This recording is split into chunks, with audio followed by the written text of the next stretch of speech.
5 things you need to know about self-isolation. Stay home. If you are told to self-isolate, it means staying at home, not going to work, school, or other public places, and you should not have any visitors. Separate yourself. If you live with others, then you need to stay in a well-ventilated bedroom with the doors shut. If you have to share a bathroom, then use it after everyone else. Don't share towels and toiletries, as this may put others at risk.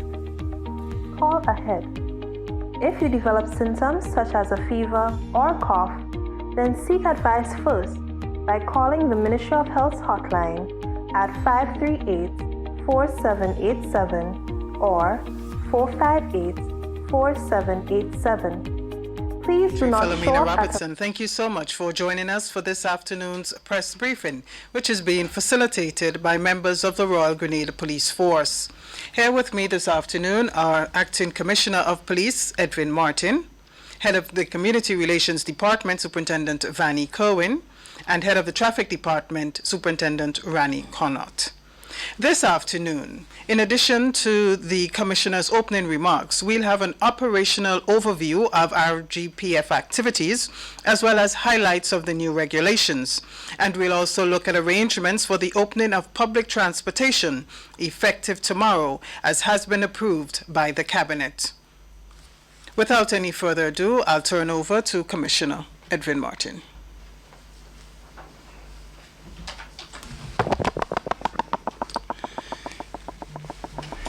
Thank you very much, Ms. Robertson. And let me take the opportunity to say a pleasant good afternoon to everyone tuned in, listening and viewing this press conference. Let me begin my brief comments by thanking the general public for their continued support to the RGPF during the state of emergency. As a consequence of changing our operational posture and improvements in the behavior of the public, we have seen a significant reduction in arrests by the RGPF and interventions as it relates to COVID-19 state of emergency regulations over the past 2 weeks. And here I want to thank the public for that cooperation, and I do look forward to your continued support as we pursue the fight of COVID-19 as a nation. However, there are 2 specific issues I want to address in my opening remarks. And first, I am very concerned as Commissioner of the use of social media in a general context and the irresponsible way in which it seems to be used through music videos that has been brandishing the use of offensive weapons in public space, which has been mixed with offensive and obscene language and cuts against the expectations of our public in a general sense. While we continue to carry out investigations into those cases, I want to appeal to the persons involved to exercise better discretion in their choices and to make decisions which will be better consistent with our rules, regulations, and laws that governs our nation, as these decisions can and may result in law enforcement action against the perpetrators. However, worse yet, and more worrying, is a recent video being circulated on social media with individuals brandishing and discharging firearms in public space, apparently without any consideration for the safety and security of members of society. I am pleased to report that as it relates to this video, one Sion Grant and the Akuba Toussaint has been arrested and charged for the possession of firearm and ammunitions and the discharging of a firearm in public space. Both individuals in this matter have been remanded to Her Majesty's prison until Friday. Secondly, I reported some weeks ago in a similar press conference the establishment of a task force to bring a greater emphasis and focus on the investigation of homicides that are unsolved. As a consequence of that initiative, and the hard work of the men and women of our Criminal Investigations Department, I am confident that by the end of the day today, we will charge someone for this offense. The details for it will follow subsequently. I now hand you back to our moderator, who will take the agenda items forward. Thank you very much, and I look forward to your questions. Thank you very much for that update, Commissioner Edwin Martin. Superintendent Vanny Cohen, I take it that you'll be providing us with an operational overview of the force's activities and also some highlights of the new regulations which came into effect today. Thank you very much, Ms. Robinson, and good afternoon to members of the media and members of the public viewing and listening. We bring you greetings from the Royal Grenada Police Force. This afternoon, I'm going to bring you up to date with the new regulations effective from today to the 3rd of June. And we will talk a little bit about some operational issues. I'll provide some statistics and data covering the emergency period that we are in. So let me start by saying that the new regulation, which is the new Emergency Powers COVID-19 number 9 regulation, statutory rules and orders number 34 of 2020. This new regulation covers the period 7 a.m. on May the 26, 2020 to June the 3rd, 2020 at 7 a.m. This regulation retains all of the protocols of the previous regulations in that it maintains or retains the curfew, and curfew remains in force from 7 p.m. to 5 a.m. The wearing of masks or suitable covering over the nose and mouth continues. The physical distancing of 6 feet must continue to be adhered to. All businesses previously cleared to be opened will remain open, and the following new businesses are now cleared to be opened. Retail stores from 8 a.m. to 5 p.m. Businesses in the beauty salon industry, and these includes barbers, hairdressers, makeup artists, manicurists, pedicurists, nail technicians, shampoo technicians, cosmetologists, estheticians, skincare specialists, laser hair removal specialists, electrologists, spa therapists, beauty therapists, tattoo artists, and body piercing artists. These businesses came on stream today, the 26th day of May 2020, and will continue as the previously announced businesses to operate. They will operate under the schedule that the other businesses were operating under, which is 8 a.m. to 5 p.m. In addition to these, as approved by the Cabinet of Grenada, Inter-Island Ferry, the Osprey Lines and Dolly Sea will continue or will resume operations between the sister island of Grenada, Carriacou, and Petit Martinique with limited operations of 3 times per week. Therefore, Grenadians and Carriacouians can now continue to travel between the islands in conditions that existed pre-COVID or pre-emergency conditions. Other pleasure crafts must notify the Grenada Ports Authorities and will be required to keep a log should this become necessary to facilitate contact tracing. In addition to these conditions, the 6 feet distancing that has been previously adopted, both between persons and the responsibility of businesses remain in force, and it remains the responsibility of business houses to mark the 6 feet distancing outside and inside of the business places to facilitate the physical distancing protocol. Those conditions remain in force with the new Act. Moving on away from the new Act, let me speak to some operational successes and operational issues of the RGPF, confining the statistics and data to March the 25th, 2020 to today's date, which is the entire period of the emergency, the state of emergency.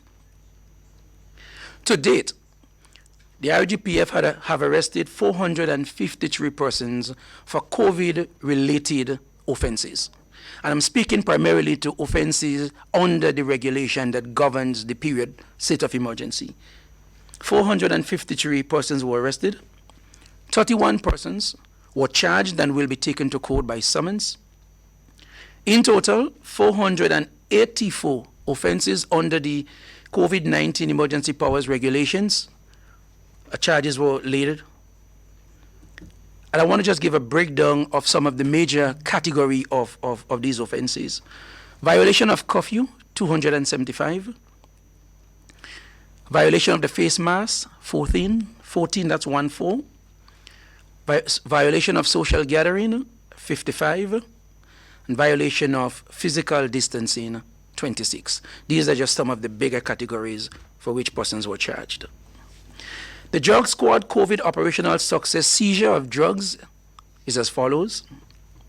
In the case of marijuana, the Drug Squad seized 1,378.5 pounds of cannabis with an estimated street value of $3,125,304. Cocaine, 12 ounces, the street value of $35,400. Cash seized, $53,642. And a number of offenses for money laundering was 8. We have also, in previous press brief, have had to answer several questions as it relates to domestic violence and other related issues. We have received at the Community Relations Department 27 complaints against police officers for one reason or the other. We are currently sifting through those reports. We have commenced our investigations to be able to find the root cause or the problems relating to the emanation of these reports. And at some stage later, we will provide to the public an update as to if anyone was charged or what is the result of these reports. We have also been asked several questions about domestic violence and the like. We have also received a number of reports, and I want to make it categorically clear here that there is no categorization under our system that deals with domestic violence. There is no categorization specifically that speaks to domestic violence. And I want to explain this just a little further. A brother and a sister who may have a dispute in the home would be referred to as domestic violence. But at the end of the day, if anyone is going to be charged, the charge is going to be causing harm or some other offenses and not necessarily domestic violence. So the term domestic violence is not a categorization of crimes under what we do as police officers. And I just thought I wanted to make that clear. But we have had quite a number of reports. Many of them have already been investigated. Quite a number of them have already reached the court. There have not been very many violent reports or violent complaints, and so we are quite comfortable that we will be able to solve all of these complaints that we have received. A number of matters under the COVID-19 regulations have also already been filed in court, and the vast majority of those that I mentioned have already reached the court, and there are a few that as I speak are continuing to make their way to be lodged. So these are some of the operational issues of the force under the state of emergency as we have known it. Thank you very much, Superintendent Cohen, for that update on RGPF activities over the past weeks. Superintendent Connaught, you will be telling us about plans for the operation of public transportation, which has been approved by Cabinet to take effect from tomorrow. Certainly, Madam.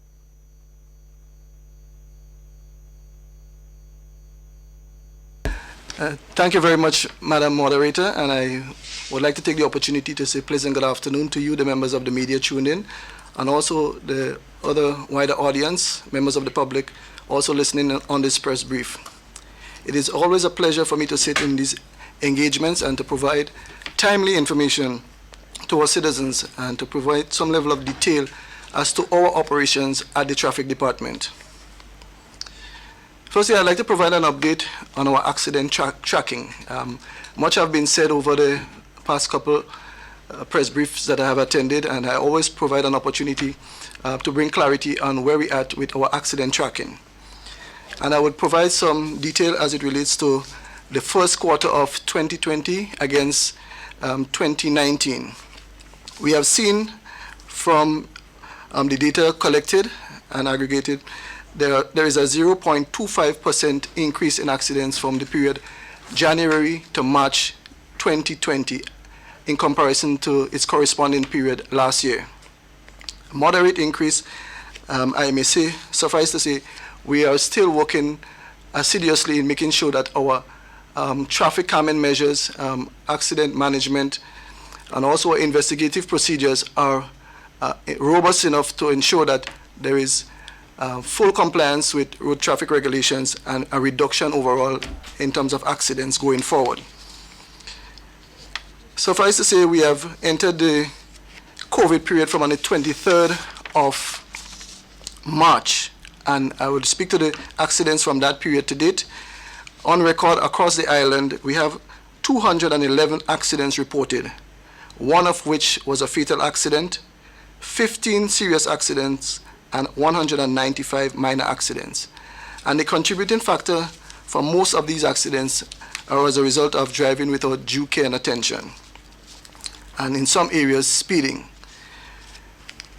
Over that said period, 3 persons was arrested for driving under the influence, or DUI as we call it, and they were 3 male.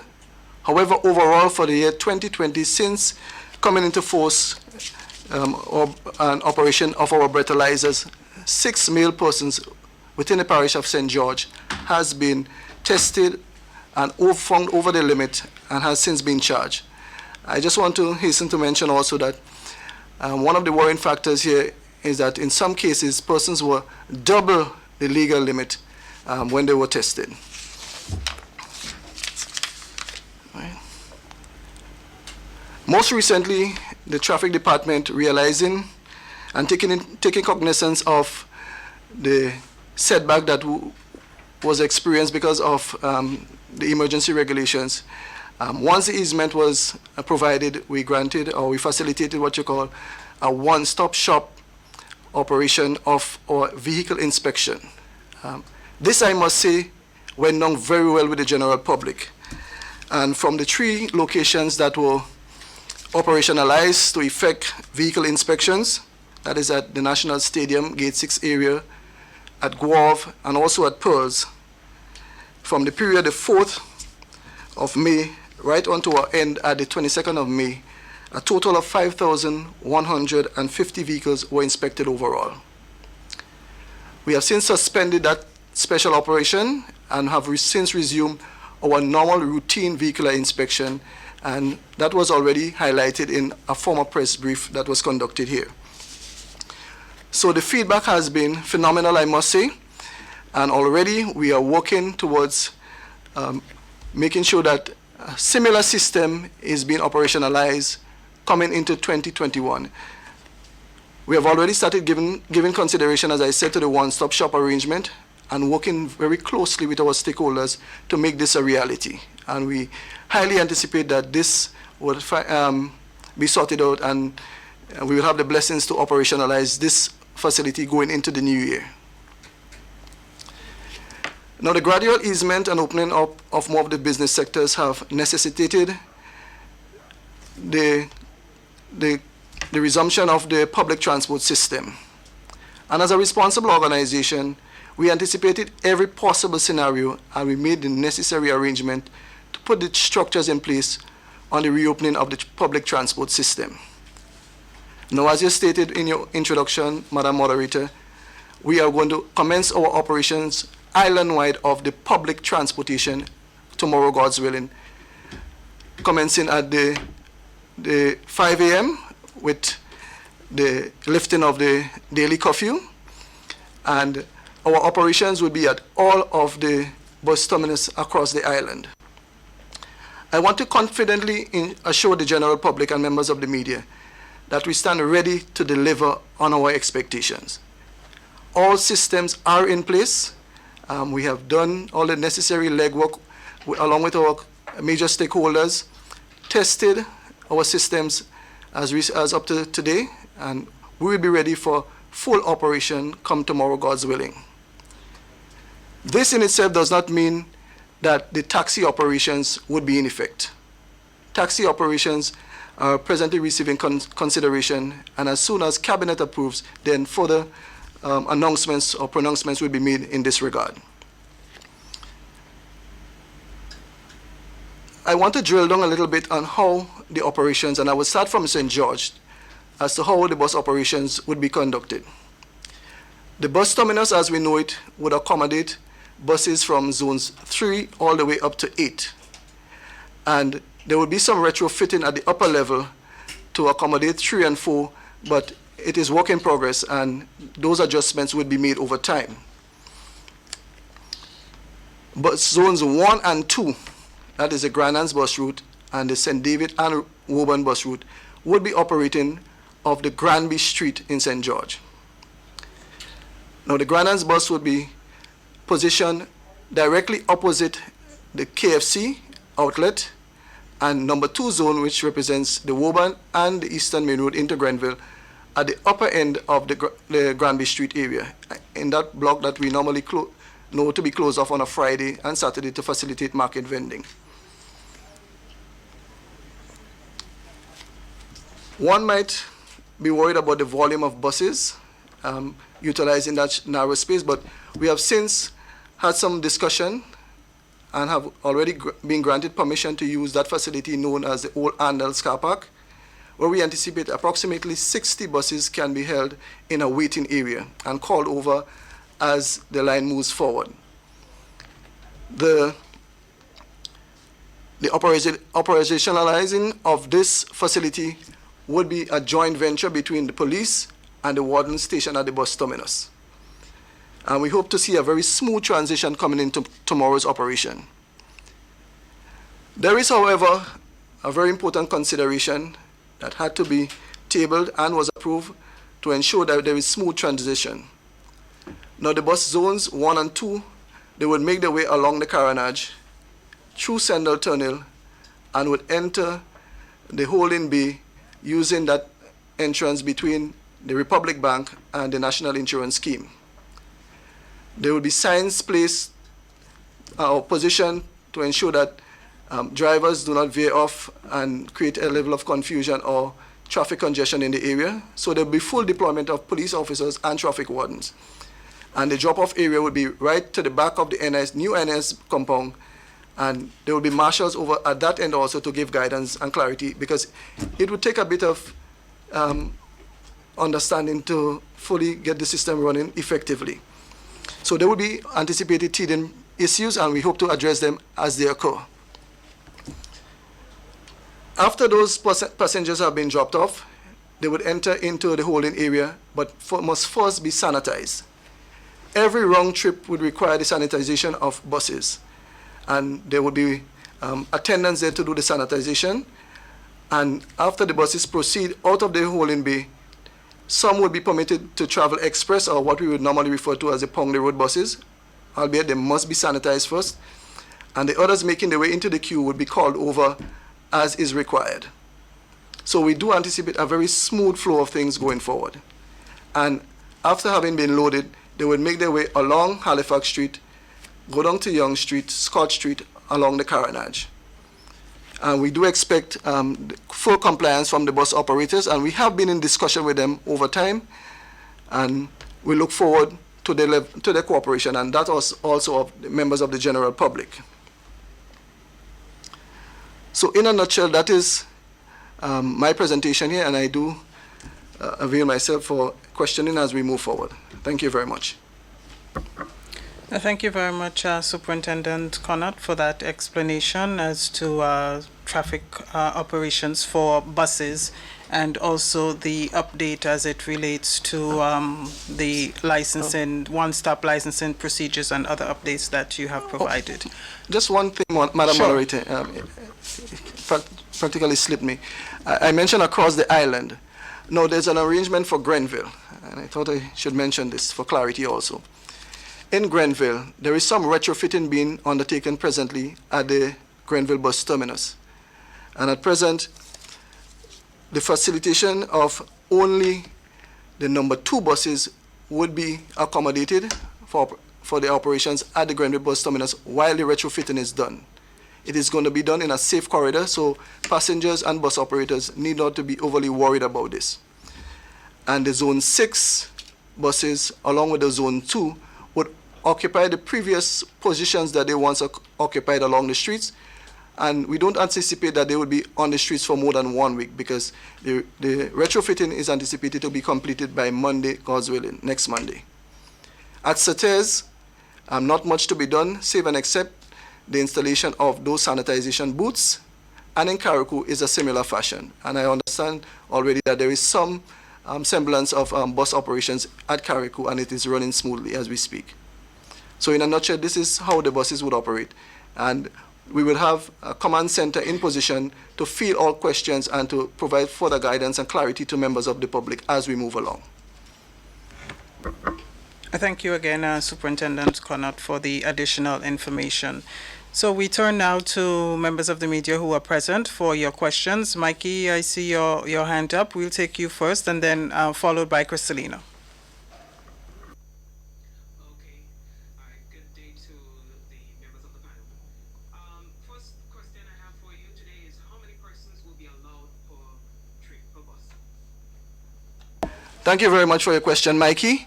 And 2 different classes of buses were considered. The regular omnibuses would carry a total of 12 persons, inclusive of the driver and conductor. And the seat information would be the driver to the front, and to the extreme left, you have the passenger, 2 passengers on the row with the conductor, 3 passengers in the row directly behind, then 2 passengers, and at the rear of the bus, you'll have another 3 passengers, giving you a total of 12.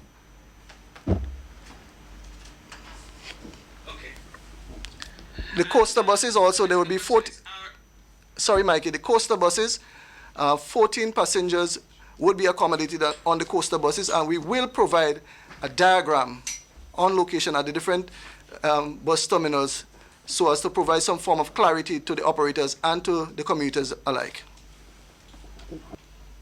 Okay, and the bus prices, will there be any adjustments? We have no information on adjustment in bus prices. The bus prices would remain the same.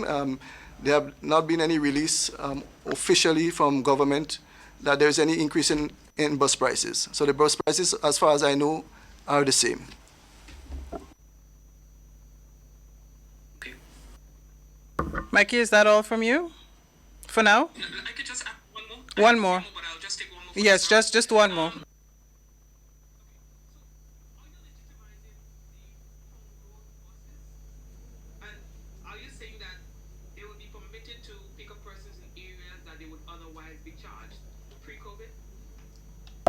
No, Mikey, we have not said that. There is a system that allows for buses to run express. It's a prerogative if they would like to drop the passengers and proceed, but they must pick up passengers only at the authorized bus stops. And that is the way the system works. Crystalina, go ahead with your questions. Linda, you will be next.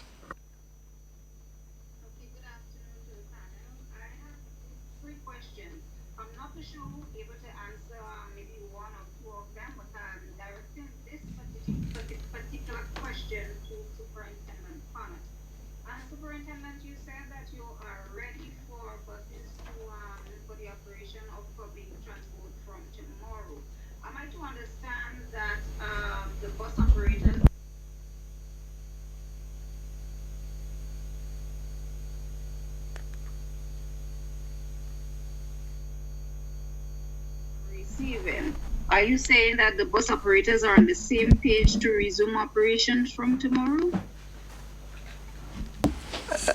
You're asking my opinion there, Chrissy. What I do know, we have had consultation and dialogue with the buses.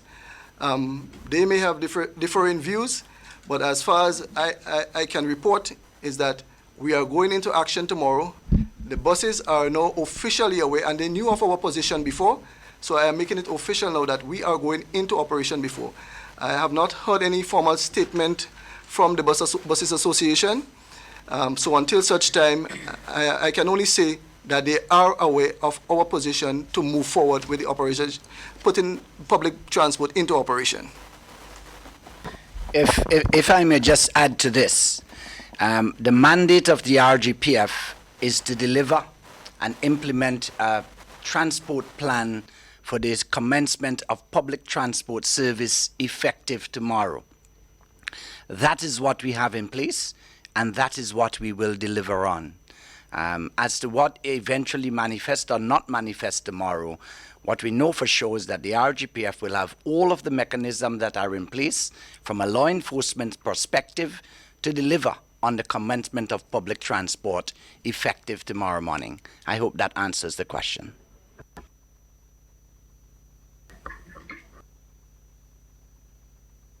And then, ACP Martin, I'm directing this question to you. Following up from yesterday, you promised that you would have given, further information as it came to hand in relation to the incident that occurred in Mount Rose with that gentleman. In terms of the investigation that you say that would be launched into whether or not the RGPF did what they had to do. What can you tell us today? Yeah, thank you very much, Crystalline. There have been no significant change from yesterday. I have dispatched 2 officers into the policing district to gather additional data.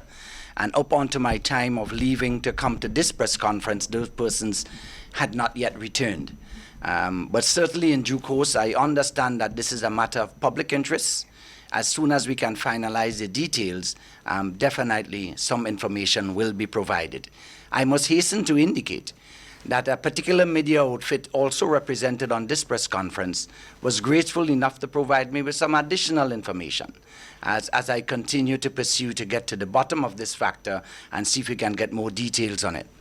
Thank you very much. Thank you. And my final question for now is information that's just come into hand in relation to a fire on the 12th of this month. The Guelph branch of the fire department has extinguished a wildfire on the property of Mr. Robles Ferguson at Palmist St. John, consisting of over 40 bamboo stools, as we are told. A man who is from the area, they say, and usually frequent that area, went reportedly missing. Sadly, a moment ago, a body burnt beyond recognition was discovered. Can you really clarify or say confirm whether this is so or not? Thank you for your question, Ms. John. Yes, we can confirm that earlier this afternoon we responded to the discovery of what appeared to be a charred human body in what was a bushfire on the 12th of May, as you rightfully indicated. We had no information then that anyone was missing, but this discovery has brought our criminal investigations experts on the scene. They have taken possession of the scene, and investigation into this incident is continuing. At some point, we'll be able to put all of the information together, and we'll be able to inform the nation as to exactly what we have discovered and what might have happened. Thank you for your Thanks so much, questions, Mary. Cristalina. Linda Straker, you have questions for the panel? Okay. Yes, and good afternoon to all. I have a number of questions, but I'm going to start off with 3. My first question is to the Commissioner. In his opening statement, he mentioned about the arrest and charging of one Sean Grant, who was remanded until sometime later this month. Can he confirm whether or not that arrest is in relation to the violation of Section 9 of the Emergency Powers Regulation? And what other laws he is charged under? Is it a mixture of the Criminal Code and the Emergency Act, or just only the Criminal Code? Can the Commissioner also share with us more information on the pending hearings he mentioned in his opening statement? I can't recall him give a name of a matter. So can he tell us more about that pending arrest? As well, in earlier news conferences, he did speak about the establishment of a special force to look into unsolved murders. Can you tell us what matters are they working on? And my final question for now is, yesterday we received a release regarding 2 fishermen who were missing sometime in early May, but we discovered 3 weeks after by the U.S. Coast Guard. I cannot recall receiving a missing persons report for either of the men who were mentioned. So can you share with us when this person became missing persons, how the police became aware they were missing persons, and what are the present condition in the Dominican Republic? That's it for now. All right. Thank you very much, Linda. Quite a multiplicity of questions there, but I will do my best to address each and every one of them. And if I happen to miss over any, of course, feel free to highlight to moderator, and moderator will bring me on point with those issues. The arrest of Mr. Sion Grant and Yakuba Toussaint was not specific to the state of emergency regulations. The arrest was specific to a video that was circulating on social media as it relates to the discharge of firearms in public space. The arrest is specific to that issue and not necessarily the violation of state of emergency regulations. So that's one. On the issue of the missing fishermen, I can't speak with authority, and I've just asked my Superintendent Cohen in charge of CRD, Community Relations, if we had any report of a missing person or missing persons at sea. And certainly his information to me is that we have not had that report. But yes, we receive official communication that those persons were picked up somewhere off Puerto Rico area by U.S. Coast Guard and has been taken to the Dominican Republic.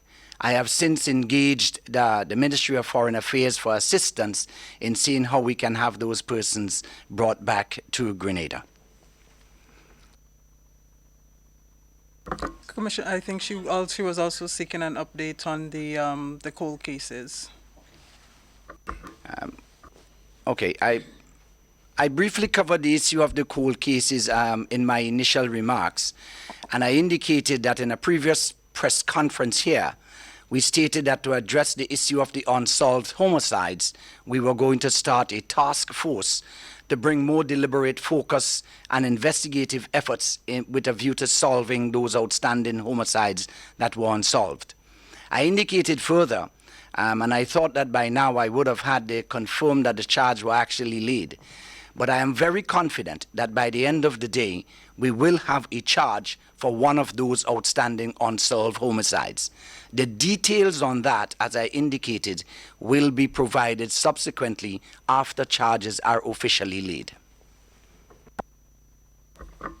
Thank you, Commissioner. Nancy McGuire, you had a question?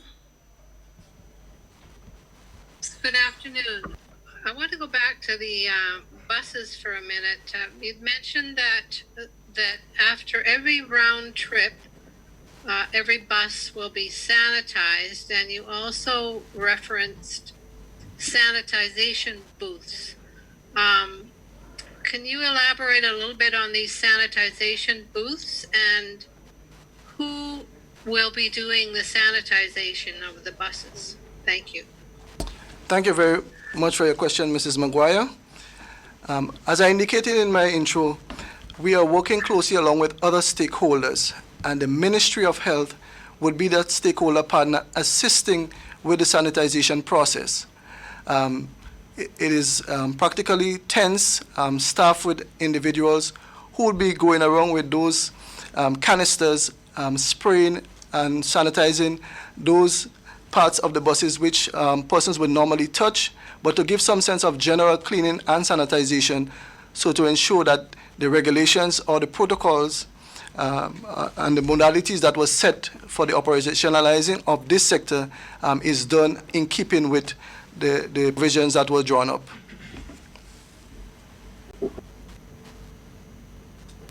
Do you have any further questions, Nancy? Curious about the, hello? I'm just curious about these sanitization booths. Where are they and how big are they, and does one bus fit in the sanitization booth at a time, and how is that going to be operating? Okay, the sanitization booths would differ from those that are going to do the cleaning for the buses and also for the passengers who are coming into the buses. There are smaller booths with individuals who would be individually spraying on the hands of the passengers coming into the buses. So these are the smaller type operations.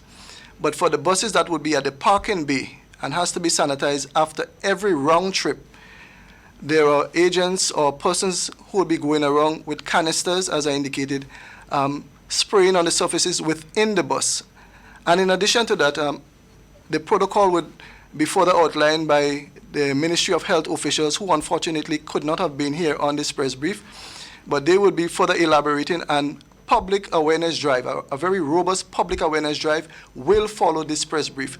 I have been assured by the members of the Transport Board and the steering committee for this type of operation that we will see a robust public awareness drive coming on stream effective tomorrow, God's willing.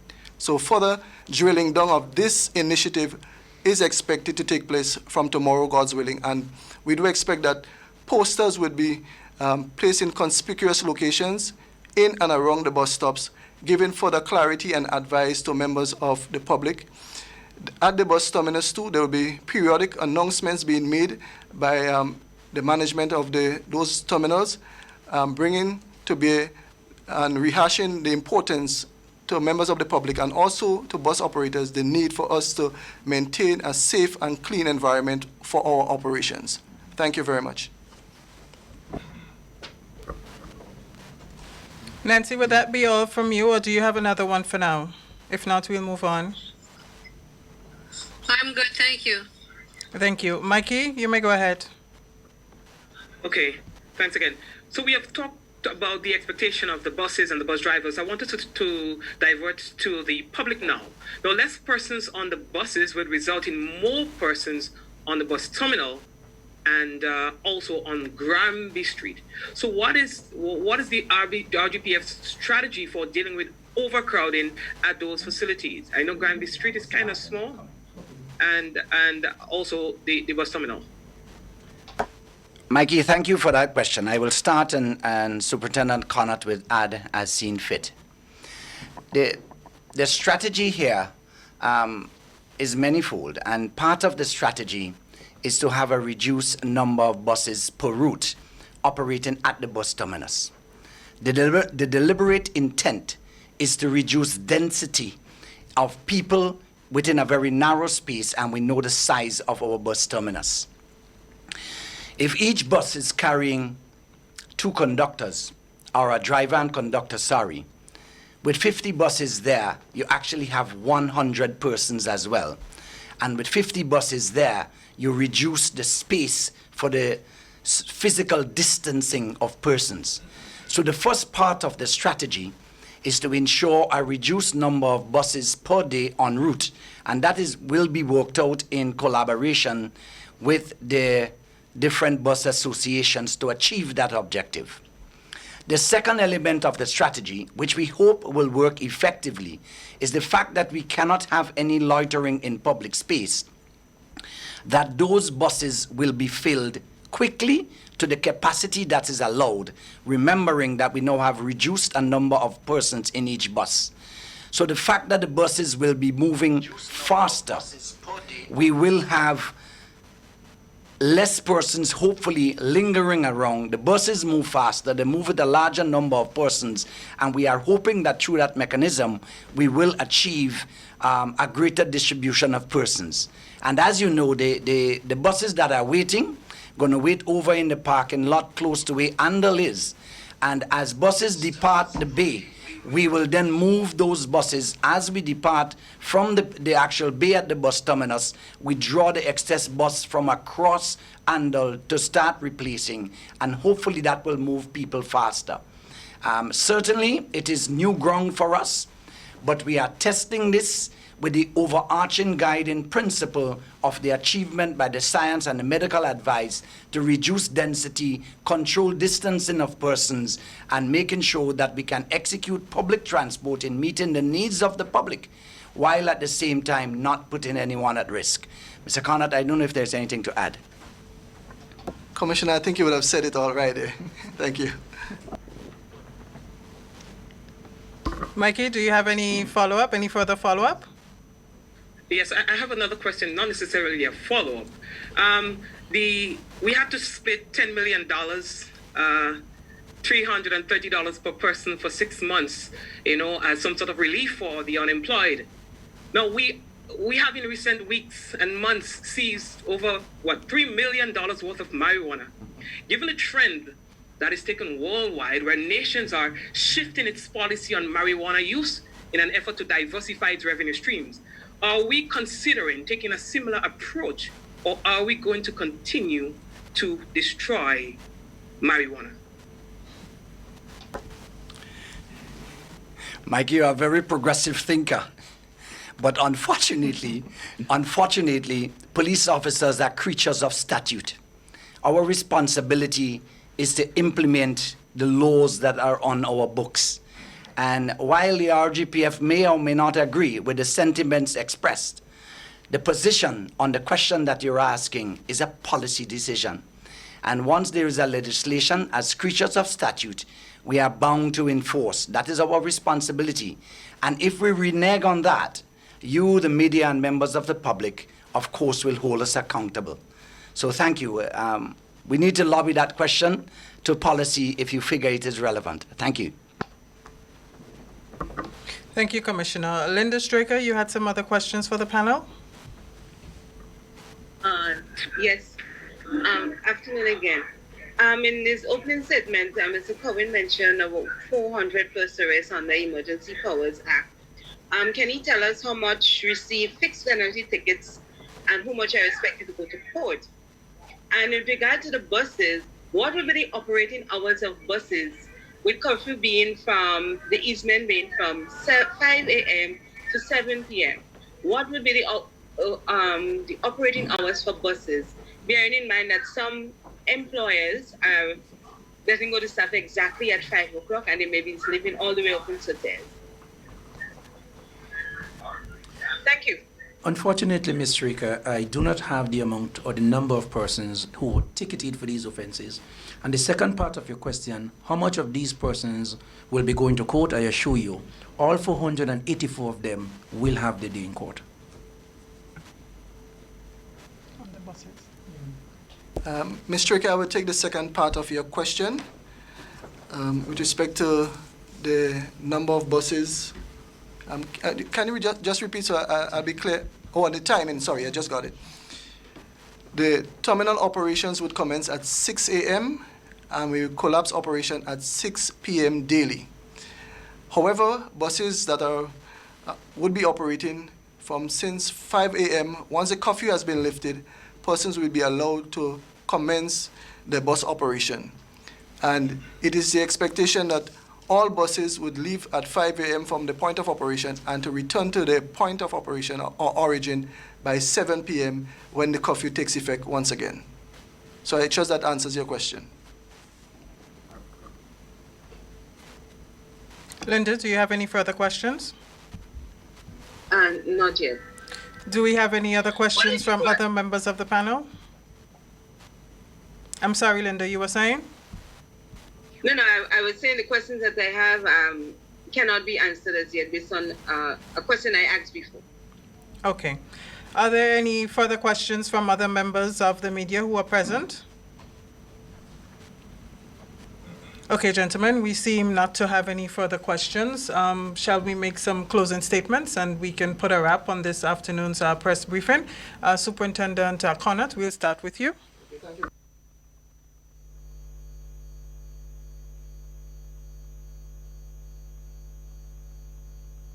Thank you very much, Madam Moderator, for the opportunity provided once again. And for my parting words, I'm particularly concerned about the operations of the public transport system and to ensure that our efforts are consistent to our expectations. And it is primarily hinged on three factors here: mutual cooperation, public awareness, and enforcement. And I trust that enforcement, being the latter, would be the one that is least applied in terms of police enforcement of the regulation, because I do expect that the mutual cooperation would exist and our robust public awareness drive would ensure that there is full compliance and there will be an ease in the operations going forward.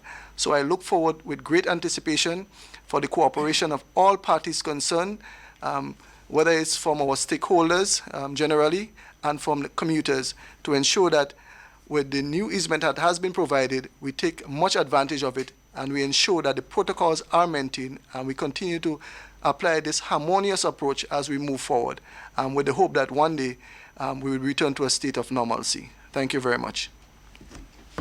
Or maybe a new normal. New normal. Superintendent Corwin, your closing comments? I just want to make 2 new comments before I actually offer parting words.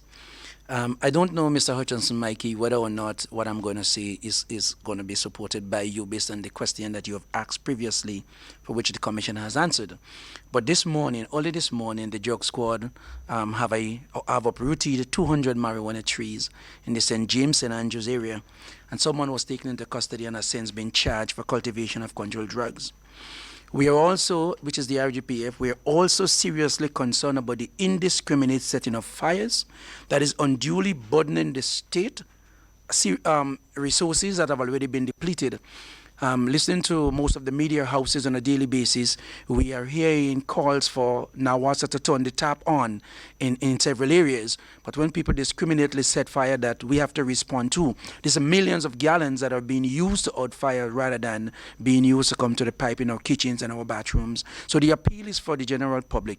Please, we are in the dry season. Now is not the time to be setting fires, and if you're going to do, make sure you have the requisite permission to do and the requisite controls are in place to ensure that these fires do not get out of hand.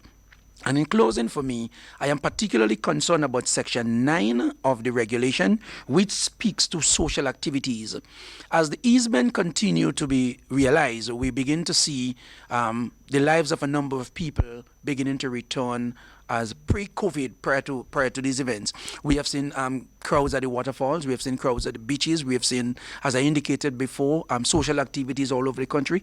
We are not in that zone yet, and I want to urge the public to continue to maintain the physical distancing, to continue to abide by the regulations, and that the Act says that social activities of any description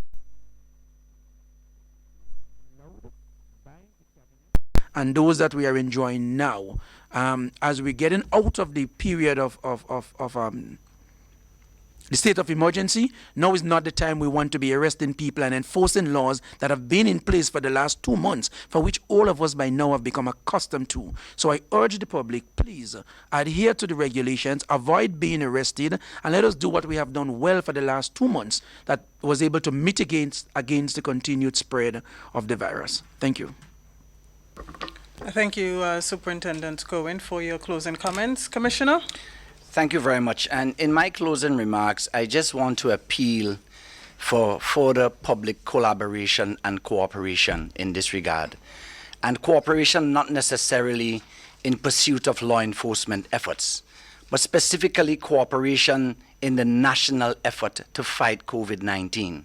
In my many meetings I'm attending, the issue of our compliance with the wearing of masks is still not, while we are not doing too badly, it is not where it needs to be to assist us with the highest level of deterrence of this disease.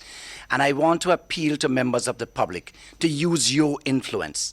The RGPF takes no pride in having to arrest individuals for violation, because we believe fundamentally we cannot arrest society into obedience.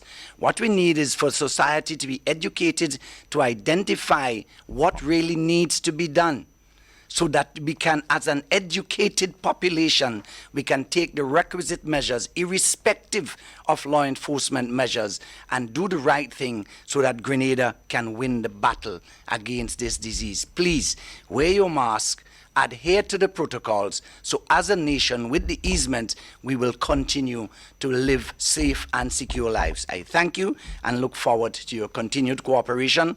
But finally, I have chosen in every press conference to identify some unsung heroes. And yesterday, tribute was paid to Her Majesty's Prison.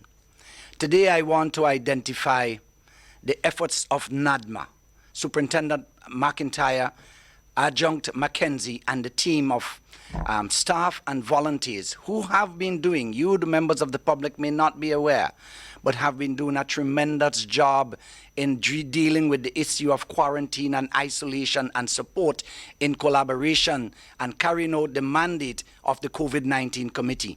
So on behalf of the COVID-19 committee, I want to recognize NADMA for their efforts in this regard and to encourage them to continue playing that role that they are doing so well.